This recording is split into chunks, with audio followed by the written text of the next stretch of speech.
오늘은 추수감사 주일입니다. 우리 어린이들과 다 함께 예배드리는 아, 참 감사한 날입니다. 11월 셋째 주일은 우리 모두가 추수감사 주일로 지키고 있습니다. 대부분의 한국 교회도 11월 셋째 주일을 감사 주일로, 미국에 있는 교회들도 다 그렇게 지킵니다. 물론 좀 교회마다 날짜를 변경해서 지키는 경우들도 있지만 대부분이 그렇습니다. 그 역사는 1620년에 메이플라워를 타고 미국으로 찾아온 신앙의 자유를 찾아서 미국 신대륙으로 온 102명의 청교도들에 의해서 시작됩니다. 그들이 미국에 도착할 때 102명이 생존해서 도착합니다. 그러나 1년 동안 11월에 도착해서 1년이 지나면서 그 혹독한 겨울을 지나면서 많은 사람들이 죽습니다. 절반이 죽게 됩니다. 그리고 나서 봄이 되었을 때 그들은 씨앗을 뿌리고 그곳에서 농사를 지었습니다. 그러나 농사도 성공하지 못합니다. 많은 수확을 거두지 못하는 가을이 되었습니다. 그때 이들이 고민을 합니다. 너무 힘든데 하나님 앞에 우리가 금식 기도하면서 하나님 우리를 도와달라고 하나님 앞에 간구해보자. 그렇게 마음을 모았습니다. 그때 한 농부가 이렇게 얘기합니다. 그동안 금식은 우리 많이 했습니다. 먹을 게 없으니까요. 금식 많이 했죠. 그동안 우리 금식 많이 했고 간구 많이 했습니다. 그런데 우리 어려운 형편이지만 감사해보면 어떨까요? 금식하지 말고 있는 것 가지고 우리 소박하겠지만 잔치를 벌리고 파티를 하고 하나님께 감사하고 서로가 서로에게 감사하는 시간을 보내는 건 어떻겠습니까? 우리가 이곳에서 정착하는데 도와준 인디언 친구들을 불러서 우리가 가진 것 없지만 그들에게 대접하면서 감사의 시간도 보내면 좋겠습니다. 라고 제안합니다. 그 제안대로 그들이 감사를 하기 시작합니다. 주일날 감사 예배를 드리고 그리고 다음날 이웃들을 초청해서 같이 파티를 합니다. 인디언들을 초청하고 칠면조를 잡고 잡을 소가 별로 없으니까요. 그래서 칠면조를 잡았습니다. 그리고 옥수수를 삶았습니다. 감자를 삶았습니다. 그리고 그것을 가지고 같이 나누었습니다. 이렇게 추수감사절이 시작된 겁니다. 이렇게 감사하던 이들을 통해서 신대륙에 미국은 세워집니다. 지금까지도 세상에서 가장 강력한 나라로 하나님께 복을 참 많이 받은 나라로 세워지게 되죠. 이 복음이 미국을 통해서 한국에 들어옵니다. 그리고 한국은 1910년 일본의 그 합방을 통해서 우리는 굉장히 어려움 가운데 들어가죠. 그 시기에 가장 힘든 시기에 1921년도에 한국 교회는 11월 셋째 주일을 추수감사주일로 정합니다. 감사할 것을 찾기 어려운 시기에 우리 한국 교회도 메이플라워에서 나왔던 사람들처럼 우리도 감사절을 지키기로 결정합니다. 그리고 11월 셋째 주마다 먹을 것 없고 가진 것 없던 한국교회 백성들이 함께 떡을 하고 이웃을 초청해서 함께 먹었습니다. 그리고 감사할 조건이 없는 가운데도 감사하기로 그들은 마음을 먹었습니다. 그리고 하나님께 감사합니다. 그 암울했던 일제치하를 지나가고 6.25를 지나가고 전 세계에서 가장 가난한 나라였던 대한민국은 이제 많은 사람들이 주목하는 참 복된 나라로 세계 선교의 선교사 파송 2위 국가가 되었습니다. 하나님께서 주신 놀라운 복입니다. 감사가 이런 하나님의 은혜와 복 가운데 우리를 이끌어 간다는 사실을 우리 기억하십시오. 이런 맥락 속에서 우리는 감사절을 지키는 겁니다. 여기서 우리는 감사에 대해서 기억해야 되는 것이 몇 가지 있는데 첫째는 오늘 본문에 보니까 너희는 범사에 감사하라고 말씀하고 있습니다. 이것은 너희를 향한 그리스도 예수 안에서 너희를 향한 하나님의 뜻이다라고 말씀하고 있죠. 하나님의 뜻입니다. 우리는 감사를 생각할 때 뭐라고 생각하냐면 어떤 사건, 조건에 대한 우리의 반응이라고 생각합니다. 갑자기 돈이 많이 생기면 감사하죠. 내 아이가 좋은 성적을 얻으면 감사하죠. 여러분, 그런 일들이 벌어지면, 그런 조건이 오면 감사하는 겁니다. 그것을 우린 감사라고 생각합니다. 어떤 사건에 대해서, 조건에 대해서, 환경에 대해서 우리의 반응을 감사라고 생각하죠. 여러분, 그건 누구나 다 할 수 있는 겁니다. 좋은 조건, 좋은 사건이 벌어지면 감사하는 건 누구나 다 할 수 있습니다. 물론 그때도 불평하는 사람들이 있습니다만 일반적으로는 그렇게 삽니다. 그런데 성도들에게 하나님께서 기대하시는 건 뭐냐면 범사에 감사하라. 이것이 하나님의 뜻이라는 겁니다. 감사는 반응이 아니라 감사는 하나님의 말씀을 향한 순종입니다. 순종하기로 결정하는 것입니다. 여러분, 감사는 우리 주변에 벌어지는 일들을 바라보며 내가 반응하는 것이라고 하는 수준에 머무는 것이 아니라 어떤 일이 벌어져도 나는 감사하겠다고 결정하는 것, 그것이 감사라는 것입니다.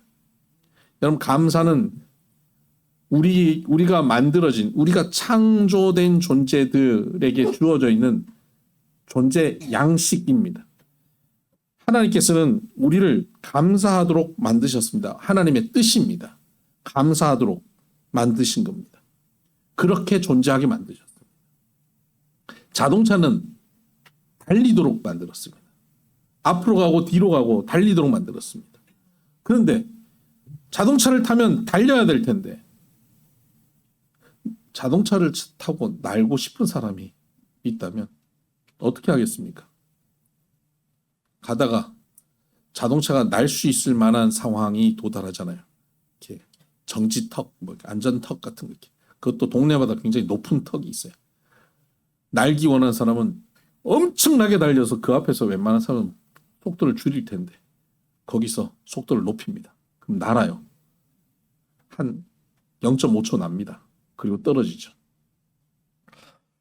아, 요렇게밖에 못 날지? 다음번엔 더 세게 달려봐야지. 더 세게 밟습니다. 그렇게 반복하다 보면 자동차는 고장 납니다. 소리가 납니다.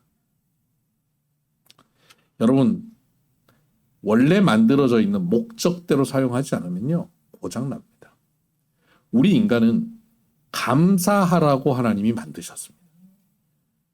이것이 너희를 향한 뜻이라고 말씀하셨습니다. 이것이 우리를 만드신 하나님의 방식이고 우리의 존재 양태입니다. 감사하는 존재예요. 자동차가 달리는 존재인 것처럼. 날아가는 존재가 아니에요. 달리는 존재예요. 날려면 고장납니다. 우리 인간도 감사하는 존재로 살아갈 때 우리는 가장 멋지게 근사하게 살 수 있습니다. 그런데 우리가 감사하는 형태를 갖고 살지 않고 불평하고 원망하고 염려하고 짜증내는 삶을 살아가기 시작하면 고장납니다. 여러분, 우리가 불평하고 원망하고 짜증내면요, 우리 안에는 스트레스가 많아지기 시작합니다. 우리를 고장내기 시작합니다. 자동차가 안전턱을 날듯이 달려가면 고장나서 소리가 거칠어지죠. 우리도 그렇습니다. 우리도 소리가 납니다. 아, 짜증나! 아, 열받아! 막 성질나! 막 욕이 튀어나갑니다. 눈빛이 사랑스러운 눈빛에서 아주 날카로운 눈빛으로 바뀝니다. 고장난 겁니다. 여러분, 우리의 표정이, 감사하는 사람들의 표정은 미소 짓습니다. 웃상이 됩니다. 그런데 하나님 만드신 목적과 다르게 사는 사람들의 표정은 어떻게 됩니까? 입꼬리가 내려갑니다. 인상 씁니다. 이렇게 되면 고장난 겁니다. 여러분, 고장났는지 안 고장났는지 여러분 거울 앞에 서 보시길 바랍니다. 감사는 하나님께서 우리에게 기대하시는 하나님의 뜻입니다. 그 감사를 우리는 결정하면 됩니다. 감사하기로 결정하십시다. 어떤 상황을 보고 감사할 만하면 하고 아니면 불평해야지. 우리에게 선택할 것 없습니다. 달릴만 하면 달리고 아니면 날아야지. 그것은 자동차의 결정 사항이 아닙니다. 옵션에 없습니다. 우리는 감사하는 것이 우리의 전부입니다. 범사에 감사하는 것입니다. 두 번째 감사는 태도입니다. 얼마 전 테니스를 좀 본격적으로 한번 배워봤습니다. 테니스를 배우니까요. 전 뭐 예전부터 테니스를 그냥 친구들이랑 쳐본 적은 있는데 힘이 세니까 치면 들어가면 제대로 들어가요. 못 받아요. 근데 10번 치면 한 번 들어가고 나머지는 다 걸려요. 나가든가. 그래서 테니스를 배우니까 되게 불편한 겁니다. 그냥 내 마음대로 치면 될 것 같은데 자세를 정확하게 잡으라는 거예요. 어색해요. 안 쓰던 근육 쓰니까 근육도 아파요. 그리고 이렇게 치면요. 코치가 던져주는 정확한 위치에 공이 올 때만 치지 공을 조금 잘못 던지면 코치한테 짜증내요. 공을 왜 저렇게 던져가지고 짜증이 나요. 그럼 그 공은 못 치겠어요. 그런데 그 자세를 잡고 거기에 근육이 맞춰 들어가기 시작하니까 공이 어떻게 와도 칠 수 있습니다. 넘길 수 있습니다. 태도가 바뀐 겁니다. 자세가 바뀐 거예요. 테니스를 칠 수 있는 근육이 생긴 겁니다. 우리가 하나님 앞에 감사하기로 결정합니다. 그런데 감사하기로 결정을 해놓고도 우리는 마치 테니스 처음 배우는 사람처럼 감사할 만한 일이 있을 때만 감사하게 되지 아니면 자꾸 감사를 못하게 돼요. 감사의 근육이 갖춰져 있지 않기 때문에 그렇습니다. 그래서 우리는 감사를 훈련하는 겁니다. 감사를 고백하는 거예요. 감사를 계속하는 겁니다. 해보는 겁니다. 하고 또 하고 또 하고 하면서 감사의 근육이 갖춰집니다. 그러면 뭐가 들어와도 감사를 할 수 있게 됩니다. 여러분 그 야구 선수 중에 포수가 있잖아요. 포수는 공을 던지면 공을 딱 받게 돼 있습니다. 근데 포수가 사인을 해서 1위로 던지라고 할 거 아니에요. 그럼 투수가 여기 딱 던지면 딱 받습니다. 근데 포수는 1위로 던져라 그랬는데 저리로 던져도 받을 수 있는 게 포수여야 됩니다. 1위로 던져라 그랬는데 저쪽으로 왔을 때도 능히 받아야 돼요. 그걸 받을 수 있는 기술과 능력과 태도를 갖고 있는 사람이에요. 그런데 여기 안으로만 던져야지. 이건 포수의 자격이 없지. 여러분 오늘 우리가 감사라고 하는 감사의 근육을 갖추고 감사의 태도를 갖추면 감사할 만한 것이 올 때만 감사하는 것이 아니라 내가 갖고 있는 수준과 가치관과 방식과 태도 우리가 갖고 있는 어떤 관점과 다른 무언가가 벌어져도 그것을 얼마든지 찾아가면서 감사할 수 있는 사람들. 그 감사를 할 수 있는 근육이 갖춰지게 되는 것입니다.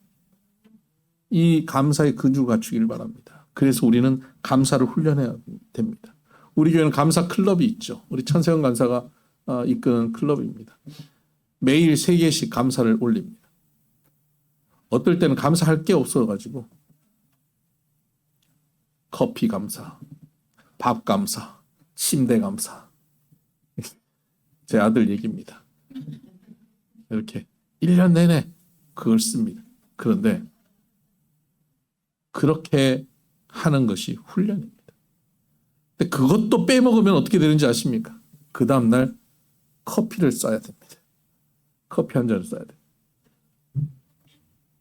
그거 안 쏘고 싶어서 또 감사를 억지로 하는 거예요. 이 감사 훈련이에요.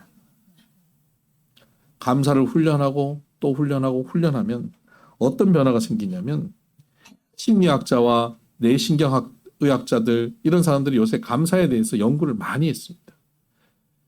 사람을 MRI에 통에 넣어놓고 감사의 명상을 하게 합니다. 어린 시절 나를 돌보셨던 어머니에 대한 생각을 하면서 감사하다고 고백하게 합니다. 그랬더니 어떤 놀라운 변화가 생긴지 아십니까? 그 사람의 혈관 안에 혈액의 흐름, 혈압 이런 것들이 마치 1시간 정도 고강도 운동을 했을 때 나타나는 변화가 생길 겁니다. 그때 오는 안정감, 평안함이 오는 겁니다.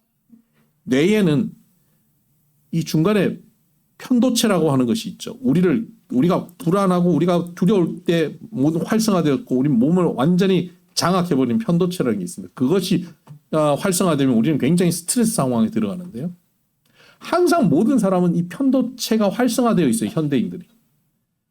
그런데 감사 명상을 하니까 이 전전두엽 이쪽이 활성화되기 시작합니다. 우리의 뇌의 모든 기능이 편도체 중심으로 움직이다가 감사를 하니까 전전두엽 중심으로 움직여지는 겁니다. 그렇게 되면 우리는 마음에 평안함이 옵니다. 기쁨이 와요. 즐거움이 생깁니다. 행복함이 느껴지기 시작합니다. 창조적인 생각을 하게 됩니다. 여러분, 감사를 하는 순간 우리의 뇌 기능도 달라지고요. 우리의 심장과 혈관도 달라지고 우리의 모든 몸의 면역 체계도 달라지기 시작한답니다. 염증 반응이 굉장한 수준으로 완화됩니다. 그러니까 감사는 우리가 매일 먹는 비타민, 유산균, 또 뭐 드세요? 오메가3, 홍삼, 뭐 드십니까? 이거 다 합친 것보다 귀한 것이 감사입니다. 감사의 고백을 매일 하는 것, 감사의 고백을 하며 살아가고 감사할 대상을 생각하고 감사를 찾아서 표현하는 것, 그것은 우리가 가장 행복하게 살 수 있는 길을 여는 것입니다. 감사는 헬라어로 보면 카리스, 유카리스라고 하는 두 가지 단어입니다. 근데 카리스는 은혜 그리고 감사라는 뜻을 갖고 있습니다. 유카리스는 축복 그리고 감사라는 뜻을 갖고 있습니다. 감사하면 어떻게 됩니까? 은혜 받고 그 은혜에 감격해서 감사하는 것이고요. 또 감사하면 어떻게 됩니까? 유카리스, 감사하면 축복이 열리게 되는 것이죠. 이 감사는 은혜와 축복과 감사의 선순환 구조를 이루게 되는 겁니다. 감사하는 순간 하나님의 축복이 넘쳐나고 그 축복 때문에 우리는 은혜가 풍성해지고 그 은혜 가운데 우리는 또 감사하면 또 축복이 풍성해지고 은혜 받게 되고 또 감사하게 되고 축복받고 은혜 받고 감사하고, 감사가 이 복된 인생의 선순환 구조의 아주 핵심이라는 겁니다. 여러분, 감사하십시다. 추수감사절을 맞아서 우리는 더더욱 감사하십시다. 바울이 빌립보 감옥에서 하나님께 감사합니다. 얼마나 감사하든지 감사하다가 찬양이 나옵니다. 찬양했더니 옥문이 열렸습니다. 여러분, 감사하면 인생의 막힌 문이 열린다는 사실을 기억하시길 바랍니다. 감사하는 순간 기적이 일어납니다. 감사는 불가능을 가능케 합니다. 감사는 하나님의 축복과 은혜가 선순환으로 우리를 감싸 안게 만드는 사건이 벌어집니다. 감사는 이 놀라운 능력을 체험하게 하는 것입니다. 여러분, 감사하는 백성으로 살아가기를 주의 이름으로 축복합니다. 기도하십시다.